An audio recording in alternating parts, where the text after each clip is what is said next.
గోవింద గోవింద గోవింద గోవింద.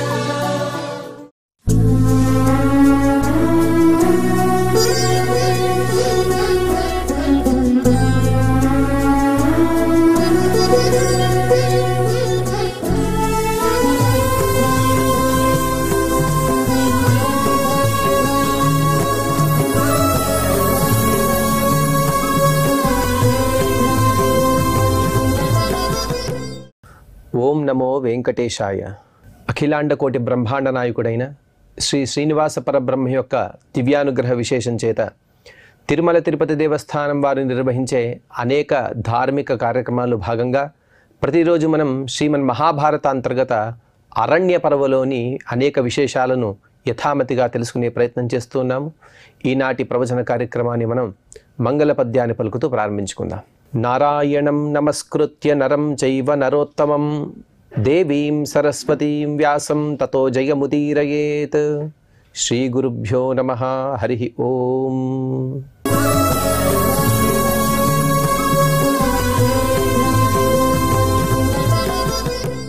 అర్జునుడు తను 5 సంవత్సరాల వరకు కూడా దేవేంద్రుని వద్ద అనేక శస్త్రాస్త్ర విద్యలను అభ్యసించి పాండవులను చేరుకున్నాడు. తను అనేక శస్త్రాస్త్ర విద్యలను ఏ విధంగా పొందాడు అనే విషయాన్ని భృగుతుంగంలో తపస్సు చేస్తూ పరమేశ్వరుని అనుగ్రహానికి పాత్రుడై తదుపరి పాశుపతాస్త్రాన్ని ఆ ఈశ్వరానుగ్రహంతో తను పొందినవాడై పిదప తను ఇంద్రుడిని అలాగే ఇంద్రుని యొక్క పరివారాన్ని కూడా దర్శించుకున్నాడు.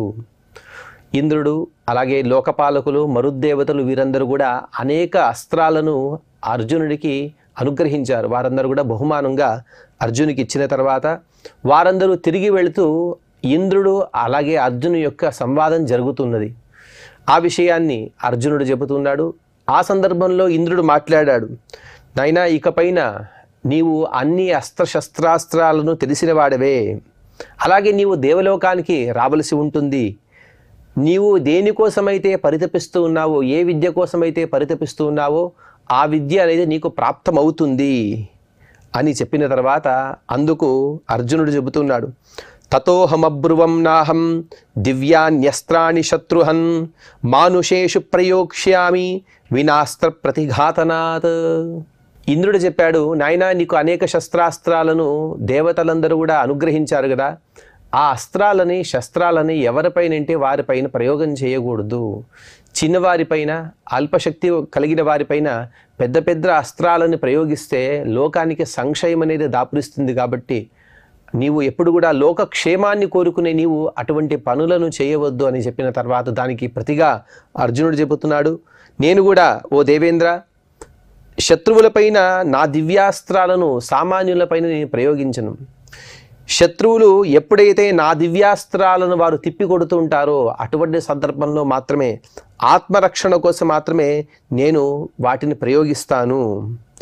తాని దివ్యాని మేస్త్రాణి ప్రయచ్చ విబుధాధిప లోకాంశ్చాస్త్రజితాన్ పశ్చాత్ లభేయం సురపుంగవ.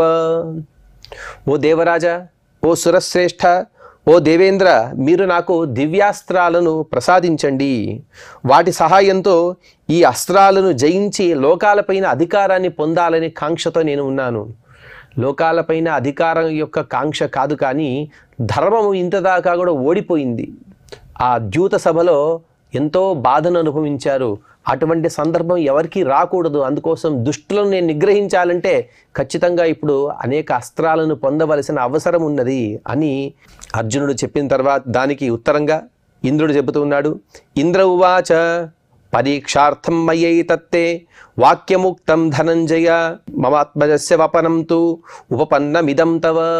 నాయనా అర్జున, నిన్ను పరీక్షించడానికి నేను ఇన్ని మాటలను మాట్లాడాను, కానీ అస్త్ర విద్యలను పొందడానికి నా పుత్రుడిగా నువ్వు అనురూపమైనటువంటి మాటలనే మాట్లాడావు. వారికి అర్హతకు తగ్గటువంటి మాటలను మాట్లాడాలి. అర్జునుడు సాక్షాత్తుగా ఇంద్రుని కుమారుడు, ఇంద్రుని యొక్క అనుగ్రహంతో కుంతీదేవిలో పుట్టినవాడు. కాబట్టి ఇంద్రుడు చెబుతూ ఉన్నాడు, నేను ఏ విధంగా అయితే 3 లోకాల యొక్క క్షేమాన్ని కోరుతూ ఉంటానో అలాగే ధర్మం యొక్క విజయం కోసం నీవు ఇంత పరితపిస్తున్నావంటే నా కుమారుడిగా పుట్టిన నీవు సార్థకము అని చెబుతూ, శిక్షమే భవనం గత్వా సర్వాణ్యస్త్రాణి భారత వాయురగ్నిర్వసుభ్యోపి వరుణాత్ సమరుద్గణాత్. ఇక దేవేంద్రుడు అనేక విషయాలను 3 శ్లోకాలు చెబుతున్నాడు. సాధ్యం పైతామహం చైవ గంధర్వో రగరక్షసాం వైష్ణవాని చ సర్వాణి నైరతాని తథైవ చ మద్గతాని చ జానీహి సర్వాణ్యస్త్రాణి కురుద్వః ఏవముక్త్వా తు తం మాం శక్రస్తత్రైవాంతరధీయత. నాయనా అర్జున, స్వర్గంలో నీవు నా భవనంలో నివసించాలి. అటువంటి సందర్భంలో సంపూర్ణంగా అస్త్ర విద్యలను నీవు నేర్చుకోవాలి. ఓ కురుశ్రేష్ఠ, నీవు ఏ అస్త్రాలను నేర్చుకోవాలో తెలుసా నీకు? వాయువస్త్రము, అగ్ని, వసు, వరుణ, మరుద్గణాలు, సాధ్యగణాలు, బ్రహ్మాస్త్రము, గంధర్వగణము, నాగ, రాక్షస, విష్ణు, నైరుతి, ఇంకా అనేక అస్త్రాల యొక్క జ్ఞానాన్ని నా ద్వారా నీవు పొందగలవు. ఈ విధంగా అర్జునుడికి అనేక ఆశ్వాసనలు ఇస్తూ అనేక వరాలను ఇస్తూ దేవేంద్రుడు తను అదృశ్యమైపోయినాడు అని అర్జునుడు చెప్పాడు. చెప్పిన తర్వాత అథాపశ్యం హరియుజం రథమైంద్రముపస్థితం దివ్యమాయామయం పుణ్యం యత్తత్ మాతలినా నృప. అర్జునుడు చెప్పాడు, ఆ విధంగా దేవేంద్రుడు తను అదృశ్యాన్ని పొందిన తర్వాత అప్పుడు వెంటనే నా దగ్గరికి ఒక రథం వచ్చినది. ఆ రథం ఎటువంటిది అంటే స్వయంగా మాతలి నడుపుతూ ఉన్నాడు. అలాగే మాయామయం, అసలు ఇది కలయా నిజమా అన్నంతగా ఇంతవరకు కూడా నేను అటువంటి రథాన్ని చూడలేదు. అటువంటి దివ్యమైనటువంటి రథం నా ఎదురుగా నిలబడినది. లోకపాలేషు యాతేషు మామువాచాథ మాతలిః ద్రష్టుమిచ్చతి శక్రస్వాం దేవరాజో మహాద్యుతే. లోకపాలకులందరూ కూడా వెళ్ళిపోయిన తర్వాత ఆ రథంలో వచ్చినటువంటి మాతలి గారు నాతో ఈ విధంగా మాట్లాడుతున్నారు. ఓ వీరా, ఓ అర్జున, నిన్ను దేవేంద్రుడు కలవాలని అనుకుంటూ ఉన్నాడు. ఇంతదాకే కలిసి వెళ్ళాడు.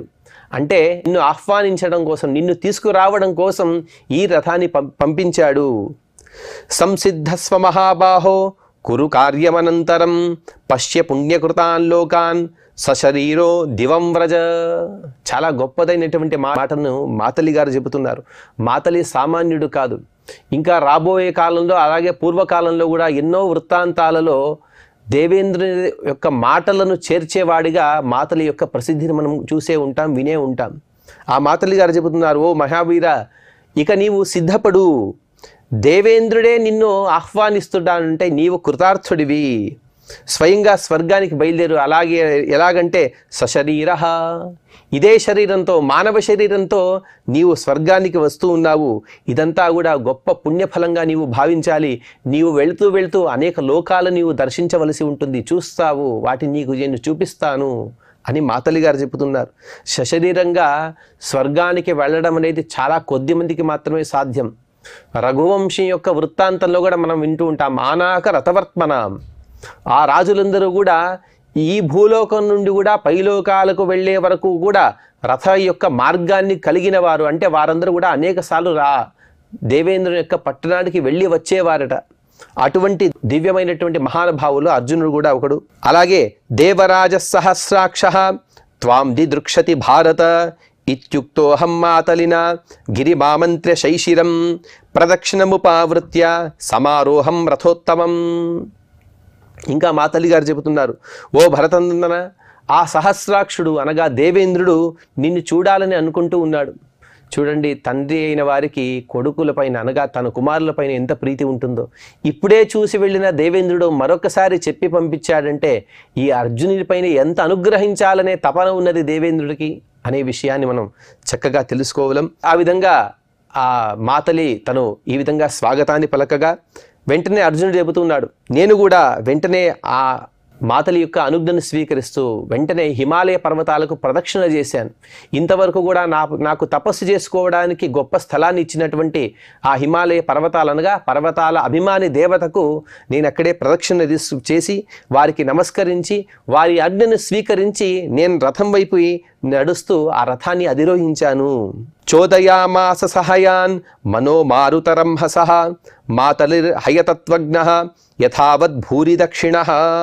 మాతలి అంటే సామాన్యుడు కాదు. మాతలిహి, అతను హయతత్వజ్ఞః, అశ్వాల యొక్క మనస్సు తెలుసు. ఎటువంటి సందర్భంలో అశ్వాలను ఎటువైపు పరిగెత్తిస్తే అవి చక్కగా పరిగెత్తగలవు, అలాగే వాటికి ఆయాసం కూడా కాకూడదు అనే ఒక గొప్ప విషయాలు తెలిసిన వారు కాబట్టి రథాన్ని వేగంగా నడిపిస్తూ ఉన్నారు. మనోమారుత రంహసః. ఎలా నడుపుతూ ఉన్నారంటే గాలి కన్నా, మనస్సు కన్నా, వాయువు కన్నా వారు వేగంగా ఆ రథాన్ని నడుపుతూ ఉన్నారు.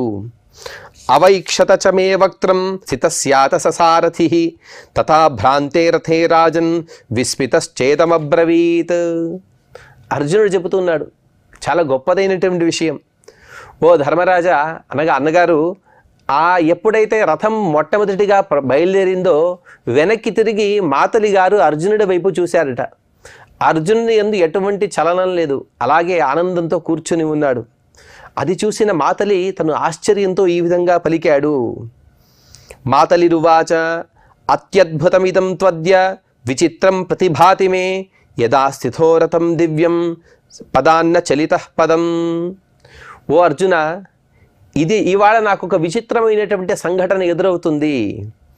అసలు ఇది చాలా అద్భుతంగా నేను భావిస్తున్నాను. ఎందుకంటే ఈ దివ్యమైన రథాన్ని కూర్చొని ఎప్పుడైతే రథం మొట్టమొదటిగా పరుగెత్తుతూ ఉందో ఆ సందర్భంలో నీవు అలా కదలక మెదలక నిశ్చలంగా ఉన్నావు. దేవరాజోపి మయా నిత్యమత్రోపలక్షితః విచలం ప్రథమోత్పాతే హయానాం భరతర్షభ త్వం పునఃస్థిత ఏవాత్ర రథే భ్రాంతే కురుద్వః. ఓ కురుకుల భూషణ, ఓ భరతశ్రేష్ఠ, ఓ అర్జున, దేవరాజైనటువంటి ఇంద్రుడు కూడా ఈ రథం మొట్టమొదటిగా ఎప్పుడు బయలుదేరుతుందో ఆ రథం యొక్క కుదుపుకు అలా కాస్త కదులుతూ ఉంటాడు, కాస్త చలనాన్ని పొందుతాడు. ఆ గుర్రాలు అంత వేగంగా ఆకాశ మార్గంలో ప్రయాణిస్తూ ఉంటాయి. మొట్టమొదటి కుదుపుకి అందరు కూడా భయపడుతూనే ఉంటారు. సామాన్యంగా మనం కూడా ఏదైనా వాహనాల్లో కూర్చున్నప్పుడు కాస్త బయలుదేరే ముందు కొంచెం అలా ఒకంత అసౌకర్యానికి గురవుతూ ఉంటాం. ఆ వేగానికి తట్టుకోలేక అసౌకర్యానికి గురవడమని మనం భావిస్తూ ఉంటాం. అదే అసౌకర్యాన్ని ఇంద్రుడు కూడా భావించేవాడు, అనగా ఇంద్రుడు కూడా అటువంటి అసౌకర్యం కలిగేదే. కానీ నీవు మాత్రం ఇప్పుడు ఎటువంటి అసౌకర్యం లేకుండా అలాగే ఉన్నావు కదా, ఇదంతా ఆశ్చర్యంగా నాకు వినపడుతుంది అని ఆకాశంలో పరిభ్రమించే సందర్భంలో కూడా ఇంత స్థితంగా ఉండగలుగుతున్నావంటే నీ పరాక్రమాన్ని ఏమని పొగడగలను? అతిశక్రమిదం సర్వం తవేతి ప్రతిభాతి మే. ఇదంతా కూడా ఇంద్రుని కన్నా ప్రభావకరంగా నీవు కనబడుతూ ఉన్నావు. కాస్త మాతలి గారి మాటలు వింటూ ఉంటే మనకు విచిత్రంగా అనిపిస్తూ ఉంటాయి. ఏమిటిది, ఇంద్రుడిని తక్కువగా చేస్తూ అర్జునుడిని కాస్త ఎక్కువగా పొగుడుతున్నట్టు అనిపిస్తుంది. కానీ మాతలి గారు మొత్తాన్ని కూడా విషయాన్ని వాస్తవాలే చెబుతున్నారు. అర్జునుడు అంటే సామాన్యుడు కాదు, నరుడే ఇక్కడ అర్జునుడిగా తను అవతరించాడు. నారాయణుడే కృష్ణుడు. అటువంటి నరుడు అనగా నరావేశం, అనగా పరమాత్మ యొక్క గొప్ప ఆవేశం కలిగినవాడు. కాబట్టే ఆ అర్జునుని యందు ఉన్నటువంటి శౌర్య పరాక్రమాలు దేవేంద్రుడు కూడా లేవు. ఈ వృత్తాంతాన్ని మనం పలుమార్లు తెలుసుకున్నాం. ఖాండవ ప్రస్థ దహనంలో ఇత్యాది సందర్భాల్లో అనేక సార్లు ఇంద్రాదులు వచ్చి దాన్ని అడ్డుకోవడానికి ప్రయత్నించినా కూడా ఆ సందర్భంలో కూడా అర్జునుని ఎవరు కూడా గెలవలేకపోయారు. అదే విషయాన్ని ఇక్కడ చెబుతున్నారు. అటువంటి గొప్ప నరరూపి అయినటువంటి పరమాత్మ యొక్క ఆవేశాన్ని పొంది ఉన్నావు కాబట్టి నీ పరాక్రమం నాకు కాస్త ఎక్కువగా కనబడుతుంది. ఇత్యుక్త్వాకాశమావిశ్య మాతలిర్విబుధాలయం దర్శయామాస మే రాజన్ విమానాని చ భారత సరతో హరిభిర్యుక్తః ఊర్ధ్వమాచక్రమే తతః. తర్వాత అర్జునుడు చెబుతున్నాడు, ఆ విధంగా నన్ను పొగిడిన తర్వాత మాతలి గారు రథాన్ని పరిగెత్తిచ్చారు. ఆ రథం అంతరిక్ష మార్గంలో అలా వేగంగా వెళుతూ ఉంది. వేగంగా తీసుకువెళుతూ దివ్య లోకాలను వారు ఆ దివ్య లోకాల్లో ఉండేటువంటి స్త్రీ పురుషులు అనేక వారి విమానాల్లో తిరుగుతూ ఉన్నారు, విహరిస్తూ ఉన్నారు. ఆ విమానాల యొక్క వైచిత్ర్యాన్ని కూడా నాకు చూపించారు. ఇంకా పైలోకాలకి, అసలు నేను అంత పైలోకంలో స్వర్గం ఉంటుందని భావించలేదు, అంత పైకి నన్ను ఆ స్వర్గానికి తీసుకువెళుతూ ఉన్నారు. ఋషయో దేవతాశ్చైవ పూజయంతి నరోత్తమ తతః కామగమాన్ లోకాన్ అపశ్యం వై సురర్షిణాం. ఓ ధర్మరాజా, ఇంద్రుణ్ణి కావటం వలన ఆ రథాన్ని దేవతలు కానీ ఋషులు కానీ గొప్ప భావనతో చూస్తున్నారు. వారంతా కూడా భక్తితో నమస్కరిస్తూ ఉన్నారు. తర్వాత కామగమన శక్తి గల ఆ రథంతో నేను ప్రయాణిస్తూ అనేక ఋషుల యొక్క సమూహాలను కూడా చూశాను. ఋషులందరూ కూడా జనోలోకంలో, తపోలోకంలో వారందరూ కూడా ఉంటారు. ఆ అన్ని లోకాలను దూరం నుండి దర్శిస్తూ నేను వెళుతూ ఉన్నాను. అలాగే వెళ్ళే సందర్భంలో ఏమేమి చూశాననే విషయాన్ని 3 శ్లోకాలతో అర్జునుడు వివరిస్తూ ఉన్నాడు. గంధర్వాప్సరసాం చైవ ప్రభావమవితోజసాం నందనాదీని దేవానాం వనాన్యుపవనాని చ దర్శయామాస మే శీఘ్రం మాతలిశ్చక్రసారథిః తతశ్చక్రస్య భవనం అపశ్యమమరావతీం దివ్యైః కామఫలైర్వృక్షైః రత్నైశ్చ సమలంకృతాం న తత్ర సూర్యస్తపతి న శీతోష్ణే న చక్లమః. ఆ స్వర్గలోకం ఎలా ఉన్నది? నేను వెళ్ళిన స్వర్గలోకం, నేను చేరుకున్న స్వర్గలోకం, అమిత తేజోవంతులైనటువంటి గంధర్వులు అక్కడ వారందరూ కూడా విహరిస్తున్నారు, వారు ఇక్కడ తిరుగుతూ ఉన్నారు. అప్సరసల యొక్క ప్రభావాన్ని అనగా అప్సరల యొక్క సౌందర్యాన్ని, వారి యొక్క దివ్యమైనటువంటి అలంకరణలు నేను కళ్ళారా చూస్తూ ఉన్నాను. వెంటనే మాతలి గారు కూడా నాకు నందన ఉద్యానవనాన్ని ఇంకా వనాలను ఉపవనాలను నాకు అక్కడ చూపించారు. ఆ తర్వాత నేను అమరావతి నగరాన్ని కూడా చూశాను. అమరావతి నగరం ఆ దేవతల యొక్క రాజధాని, దేవతలందరూ కూడా అమరావతిలోనే ఉంటారు కాబట్టి ఆ అమరావతి నగరం, అందులోనే ఇంద్రుని యొక్క భవనాన్ని చూశాను. ఆ నగరంలో మన కోరికల ప్రకారంగా అనేక ఫలాలను అనగా మన కోరికలన్నీ కూడా తీర్చేటువంటి అనేక వృక్షాలు, కల్పవృక్షాలు అని అర్థం. కల్పవృక్షము, కామధేనువు, చింతామణి ఇటువంటి దివ్యమైనటువంటి పదార్థాలు నేను కళ్ళారా దర్శించాను. అనేక రత్నాల యొక్క రాశులు అక్కడ పోసి ఉన్నారు. అక్కడ ఇంకొక విషయం ఏమిటంటే వాతావరణం అంతా కూడా వారి వారి ఇష్టానుసారంగా అక్కడ వాతావరణం మారుతూ ఉన్నది. ఎవరికైనా కాస్త వేడి కావాలనిపిస్తే వారికి కావలసినంత వేడి అక్కడ ప్రసరిస్తూ ఉన్నది. ఇంకాస్త చలి కావాలని ఎవరికైనా అనిపిస్తే వారి కోరికకు అనుసారంగా అక్కడ కాలం కూడా మారుతూ ఉన్నది. అక్కడ సూర్యుడి వేడిమి అనేది అధికంగా లేదు, అలాగే చలి కూడా లేదు. వారి ఇష్టానుసారంగా వారికి ప్రత్యేకంగా వాతావరణం యొక్క వారికి అనుకూలంగా అక్కడ ఉంటూ ఉన్నది. అసలు అక్కడ నచగ్లానిహి, అక్కడ అలసట అనేదే లేదు. అలసట అనేది ఉంటేనే కాస్త చల్లటి గాలి కావాలి మనకు అనిపిస్తూ ఉంటుంది. అటువంటి దివ్యమైనటువంటి లోకం స్వర్గము. అలాగే నబాధతే తత్ర రజః తత్రాస్తి నజరా నృప న తత్ర శోకో దైన్యం వా దౌర్బల్యం చోపలక్షతే. ఓ ధర్మరాజా, అక్కడ రజోగుణం చేతరా వచ్చేటువంటి వికారాలు ఏవి కూడా లేవు. ఈ బాధ కానీ శ్రమ కానీ ఇవన్నీ కూడా రజోగుణంతో వస్తాయి. ఆ విధంగా ఏవీ లేవు అక్కడ ఎవరికి వృద్ధాప్యం అనే లేదు. అందరూ కూడా నవయవ్వనవంతులు. అందరూ కూడా ఈ లోకంలో 16 సంవత్సరాల వయస్సు కలిగిన వారు ఎటువంటి యవ్వనంతో ఎటువంటి ఉత్సాహంతో ఉంటారో ఆ విధంగా అక్కడ అందరూ కూడా 16 సంవత్సరాలు కలవారే, అందరూ కూడా యువతీ యువకులే. అక్కడ వృద్ధులనే వారే లేరు. ఎవరికి దుఃఖం కానీ దైన్యం కానీ దుర్బలత్వం కానీ కలిగే ఎటువంటి సందర్భాలు కూడా అక్కడ లేవు. దివోకసాం మహారాజా నగ్లాని రరిమర్దన న క్రోధలోభో తత్రాస్తాం సురాదీనాం విశాంపతే.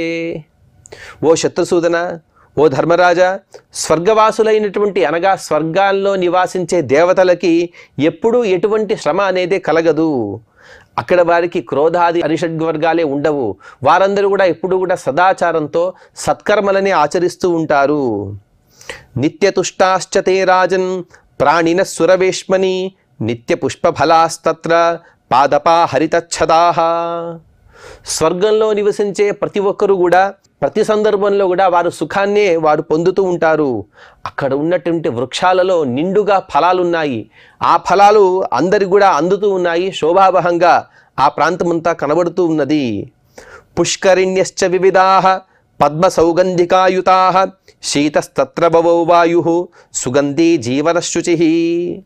అక్కడ అనేక సరోవరాలు ఉన్నాయి.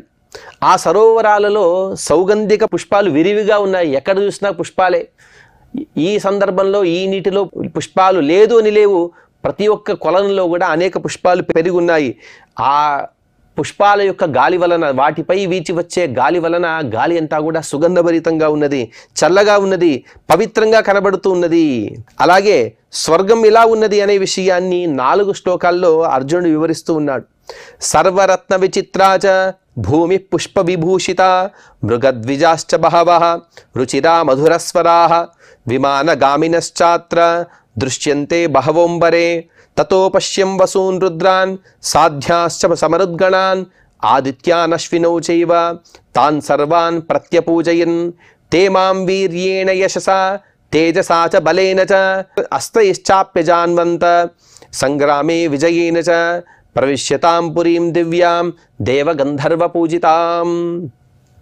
ఆ తర్వాత ఈ విధంగా ఆ స్వర్గలోకాన్ని దర్శిస్తూ నేను దేవతలు గంధర్వులు వీరిచే పూజింపబడిన ఆ అమరావతి నగరంలో ప్రవేశించాము.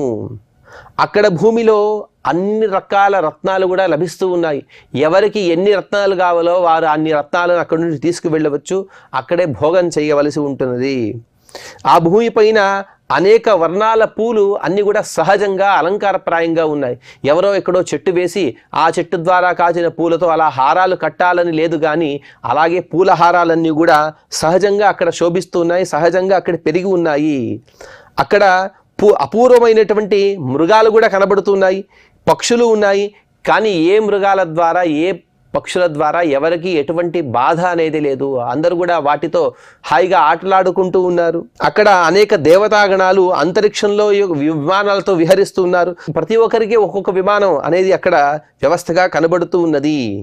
ఆ తర్వాత నేను అక్కడ కొందరిని దర్శించాను. వారెవరుంటే అష్టవసువులు, ఏకాదశ రుద్రులు, ద్వాదశ ఆదిత్యులు, సాధ్యులు, మరుద్గణాలు, అశ్విని కుమారులు, వీరినందరినీ కూడా దర్శించుకున్నాను. నేను వారందరికీ కూడా తల వంచి భక్తితో నమస్కరించాను, గౌరవించాను. వారందరూ కూడా నన్ను పరాక్రమవంతునిగా, యశోవంతునిగా, తేజోవంతునిగా, అస్త్రవేత్తగా, అలాగే సంగ్రామంలో విజయశీలిగా గుర్తించి నన్ను ఆశీర్వదించారు. దారిలో మనం వెళ్ళే సందర్భంలో ఎందరో పెద్దవారు మనకు తారసపడుతూ ఉంటారు. వారిని మనం అలా పక్కకు ఆపి, అనగా మనం వాహనంలో వెళ్ళే సందర్భంలో పక్కకు మనం ఆగి వారికి నమస్కరించకపోయినా కనీసం వెళుతూ అయినా అలా వారికి నమస్కరిస్తే వారు ఖచ్చితంగా మనల్ని ఆశీర్వదిస్తారు. అర్జునుని వృత్తాంతంలో మనం ఆ విషయం స్పష్టంగా కనబడుతూ ఉన్నది. దేవరాజం సహస్రాక్షం ఉపాతిష్టం కృతాంజలి దదావర్ధాసనం ప్రీతః శక్రో మే దదతాంబరః. అర్జునుడు చెబుతూ ఉన్నాడు, ఇక వారినందరినీ దర్శించుకుని నేను సహస్రాక్షుడు అనగా తన శరీరం అంతా కూడా 1000 కళ్ళతో శోభించేటువంటి ఆ ఇంద్రుని దగ్గరికి వెళ్ళాను. వెళ్ళి నేను అతనికి నమస్కరించాను. ఆ దేవదేవోత్తరుడైన ఇంద్రుడు కూడా నా పైన ప్రసన్నుడై తన అర్ధసింహాసనంలో నన్ను కూడా కూర్చోబెట్టుకున్నాడు. అనగా తనకు సమానమైన ఆసనంలో నేను అతను ఒకే ఆసనంలో కూర్చున్నాను. దీనికిన్నా ఇంకా ఏం భాగ్యం కావాలి? బహుమానాచ్చ గాత్రాణి పస్పర్శ మమవాసవ తత్రాహం దేవగంధర్వైః సహితో భూరి దక్షిణైః అస్త్రార్థమవసం స్వర్గే శిక్షాణోస్త్రాణి భారత విశ్వావశోశ్చ వైపుత్రః చిత్రసేనో భవత్సకా.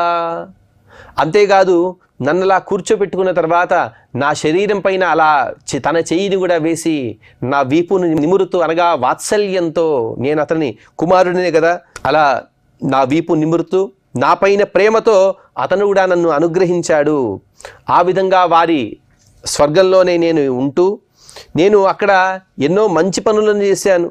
ఆ స్వర్గంలో దేవతలతో గంధర్వులతో కలిసి నేను ప్రతిరోజు కూడా అస్త్రవిద్య యొక్క అభ్యాసాన్ని సాధనను చేస్తూ ఉండేవాడిని. ఆ క్రమంలో గంధర్వరాజు అనగా విశ్వావసుడు, అతని కుమారుడైనటువంటి చిత్రసేనుడు కూడా నాకు మిత్రునిగా ఉన్నాడు. నేను అతను ఇద్దరం కలిసి అక్కడ అస్త్రాలను అభ్యసిస్తూ ఉన్నాము. సచ గాంధర్వమఖిలం గ్రాహయామాసనవాన్ నృప తత్రాహమవసం రాజన్ గృహీతాస్త్ర సుపూజితః. ఇంకా ఏమి జరిగినది అనే విషయాన్ని ఇంకొక శ్లోకంతో, అనగా దాదాపుగా 2.5 శ్లోకాలతో అర్జునుడు వివరిస్తూ ఉన్నాడు. శుకం శక్రస్య భవనే సర్వకామ సమన్వితః శృణ్వం వై గీత శబ్దం చ తూర్య శబ్దం చ పుష్కలం పశ్యంశ్చాప్సరసశ్రేష్ఠాః నృత్యతిర్భరతర్షభ. ఓ నరేశ్వర, ఓ ధర్మరాజా, ఆ చిత్రకేతుడితో సఖ్యతతో ఉండే సందర్భంలో సామాన్యంగా సఖులుగా మిత్రులుగా ఉన్నవారు ఒకరి సంపదను ఇంకొకరు పంచుకుంటూ ఉంటారు. అదేవిధంగా నేను కూడా ఆ చిత్రసేనుడితో నేను ఎప్పుడైతే సఖ్యతను పొందానో, చిత్రసేనుడు గాంధర్వ విద్యను తెలిసినవాడు, గాంధర్వ విద్య అని అంటారు. అనగా చక్కగా గానాలను తను ఆలపించేవాడు. ఆ విద్యను నాకు నేర్పించాడు. నేను కూడా అతనితో చక్కగా ఆ విద్యను నేర్చుకున్నాను. ఆ ఇంద్రుని భవనంలో ఉంటూ అస్త్రశస్త్రాలను నేర్చుకుంటూ మంచి గౌరవ మర్యాదలను కూడా పొందుతూ సుఖంగా నేను అక్కడ ఉండసాగాను. అక్కడ నాకు కోరినవన్నీ కూడా లభించేవే. నేను ఏ వ్యవస్థను కోరినా కూడా సాక్షాత్తుగా దేవతలందరూ కూడా ఆ సౌకర్యాలను నాకు కల్పించేవారు. ఓ భరతశ్రేష్ఠ, నేను అక్కడ ఎన్నోసార్లు దివ్యమైనటువంటి సంగీతాన్ని విన్నాను. విన్న తర్వాత నా సఖుడైనటువంటి చిత్రసేనుడు నేర్పించిన విధంగా ఆ గానాలు నేను కూడా స్వయంగా ఆలపించాను.